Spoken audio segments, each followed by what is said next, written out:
बोलो नाही समोर समोर बसते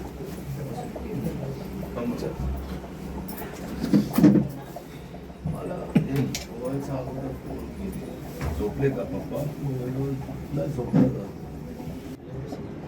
तर ते टॅक्सी चालू होतो कोण जाधव म्हणून त्यांची त्याला बोला फोन म्हणजे उडायच्या आधी काय? हे टर्मचा अगोदर 5वी टर्म होती आणि 5वी टर्म मध्ये नाही तुमची मुलगी दादांशी जेव्हा बोलली पिंकीताई ते उडायच्या आधी म्हणजे त्या दिवशी उडायच्या शनिवारी त्या नेक्स्ट वीक मध्ये आधीच मग बोलल्यानंतर काय झालं तर मग दादा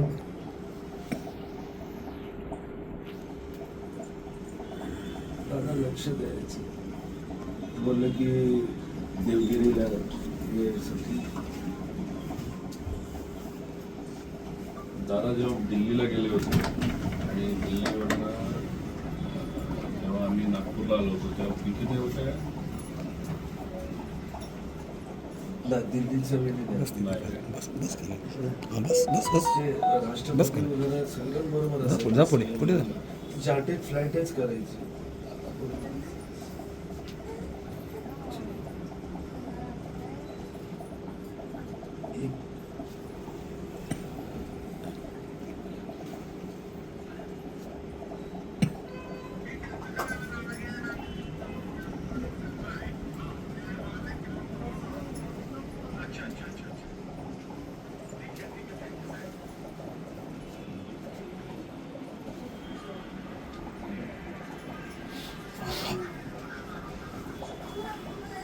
पिंकीताईचा भाऊ म्हणजे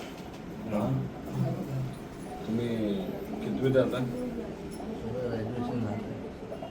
ते ह्याचं विमान चालक व्हायचं कोणाचं स्वप्न होतं माझ्या मुलीचं तर केलं पाहिजे तुम्ही ट्राय केलंय का कुठे ॲडमिशन घेतलंय इंजिनियर आहात कॉन्सुलेटला जॉबला आहे इटालियन कॉन्सुलेट इटालियनला तुम्ही ट्राय करणार आहे का विमानाचं म्हणजे बहिणीचं स्वप्न होतं तर तिथं पूर्ण करायचं का त्याला क्वालिफिकेशन काय लागतं त्याला 12वी पास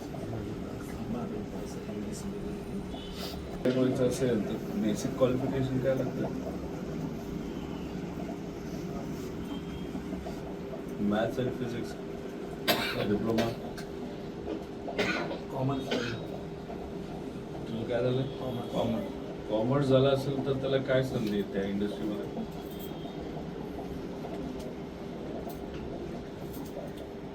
ग्राउंड हँडलिंग दुसरा पर्याय नाही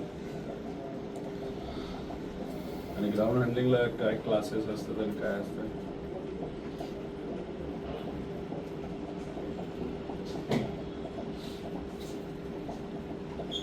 कोणाचा असतो ते जसं ते फ्लाइंग क्लब आहे बारामतीला 2 तिथं ते शिकवलं जातं का त्याला वेगळाच क्लास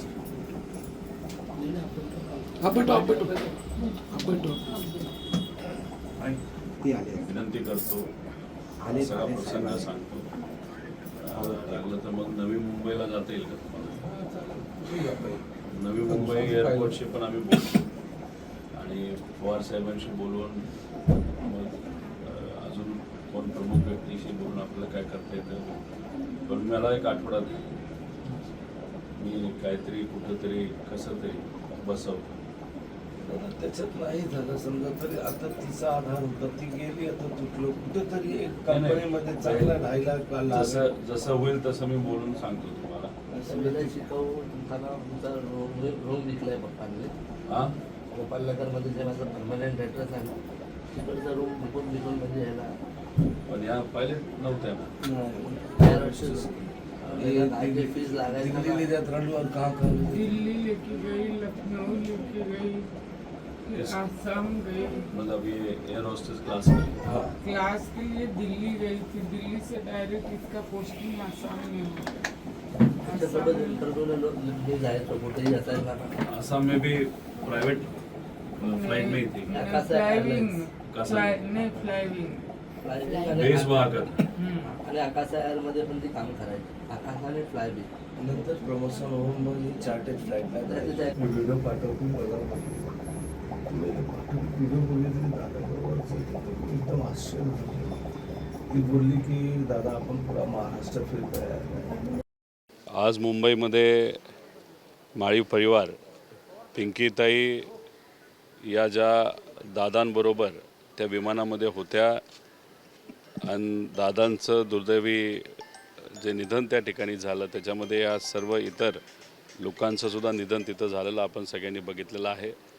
पवार परिवार, राष्ट्रवादी परिवार आणि महाराष्ट्र आणि महाराष्ट्राच्या बाहेरचे अनेक लोकसुद्धा आज दुःखात आहेत.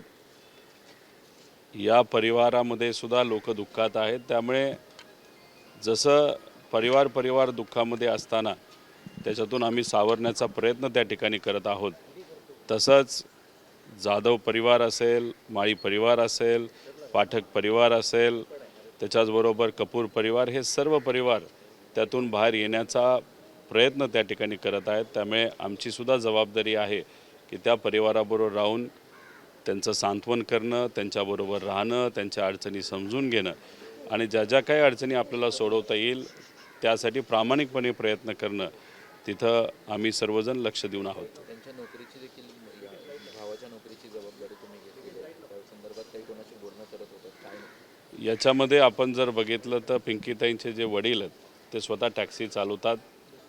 टॅक्सी चालवत असताना त्यांची एक छोटीशी खोली मुंबई शहरामध्ये होती.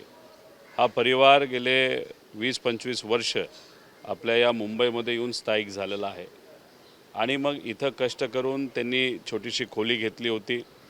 मुलीच्या शिक्षणासाठी तिला पायावर उभं करण्यासाठी त्यांनी त्यांची ती खोलीसुद्धा विकली आणि मग कसं तरी तिला शिकवल्यानंतर पिंकीताई कष्टाळू होत्या. 3-4 ठिकाणी त्यांनी काम केलं. त्यांनी एअरपोर्टवर विविध कंपनीमध्ये ग्राउंड स्टाफ म्हणून सुद्धा काम केलं आणि मग शेवट त्यांना एअर अटेंडंट म्हणून तिथं संधी मिळाली आणि कुठंतरी आता घर सावरायला लागलं होतंच, त्यातच ही दुर्दैवी घटना तिथं घडली.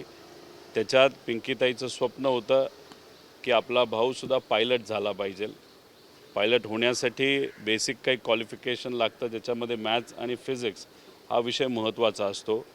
पिंकीताईचा जो भाऊ आहे त्यांचं त्या बाबतीतलं क्वालिफिकेशन नव्हतं.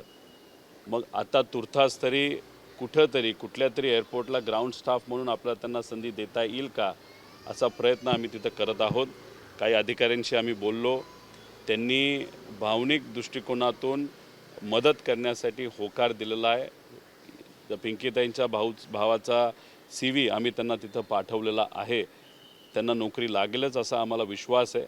पण जोपर्यंत त्यांना संधी मिळत नाही तोपर्यंत आम्ही 100% या परिवाराबरोबर राहू आणि त्यासाठी पाठपुरावासुद्धा त्या ठिकाणी करत राहू.